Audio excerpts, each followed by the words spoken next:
Space agency रोस्कोमोस के नए प्रमुख यूरी बोरिसोव ने ये घोषणा कर दी है कि रूस अंतर्राष्ट्रीय स्पेस स्टेशन से साल 2024 के बाद ही हट जाएगा।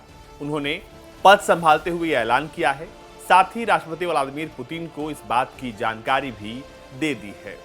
यूरी ने कहा है कि हम अपने सभी पार्टनर्स को दिए गए वादे को पूरा करने के लिए और उनको पूरा करने के बाद ही स्पेस स्टेशन से हटेंगे। इससे पहले रूसी स्पेस एजेंसी के प्रमुख दिमित्री रोगोजिन ने भी इस तरह की धमकियां दी थी। हालांकि उन्होंने कहा था कि वो इस बारे में सार्वजनिक तौर पर बात नहीं करना चाहते हैं। असल में हुआ ये कि यूक्रेन पर हमला करने के बाद जो है रूस पर प्रतिबंध लगाए गए थे। इससे नाराज रूस ने कहा है कि वो इंटरनेशनल स्पेस स्टेशन ISS से अगले 2 सालों में अलग हो जाएगा। तत्कालीन रूसी स्पेस एजेंसी प्रमुख दिमित्री रोगोजिन ने भी कहा था कि फैसला पहले ही हो चुका है, इस बात पर सार्वजनिक रूप से बात करना जरूरी नहीं है। रोगोजिन ने यह नहीं बताया था कि ISS प्रोजेक्ट में रूस की भागीदारी कब खत्म होगी, लेकिन उन्होंने पुष्टि की थी कि वे कम से कम 1 साल का नोटिस अपने पार्टनर्स को देंगे।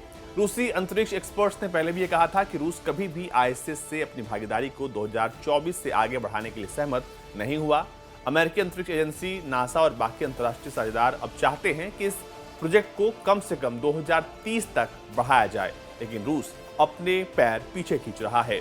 आपको बता दें कि रूस के राष्ट्रपति व्लादिमीर पुतिन के करीबी और अनुभवी नेता रोगोजिन इस तरह की धमकियां देते रहे हैं। 24 फरवरी 2022 को उन्होंने ट्विटर पर लिखा था कि जिस दिन रूस ने यूक्रेन पर आक्रमण शुरू किया, यूक्रेन पर हमले की वजह से रूस पर कोई भी अंतर्राष्ट्रीय प्रतिबंध लगा तो इससे नासा और रोस्कोमोस के बीच पार्टनरशिप खत्म हो जाएगी, जिसकी वजह से स्पेस स्टेशन जो है वो चल रहा है, वो नहीं चलेगा।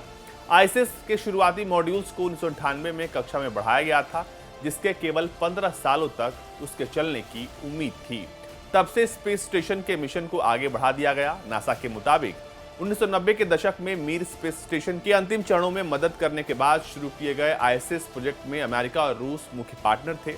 अंतरिक्ष एक्सपर्ट्स का कहना है कि अब नासा सिग्नस कार्गो अंतरिक्ष यान के इंजनों में ब्लास्ट के साथ टेस्टिंग कर रहा है। ISS को कक्षा में बनाए रखने की अपनी क्षमता को टेस्ट कर रहा है।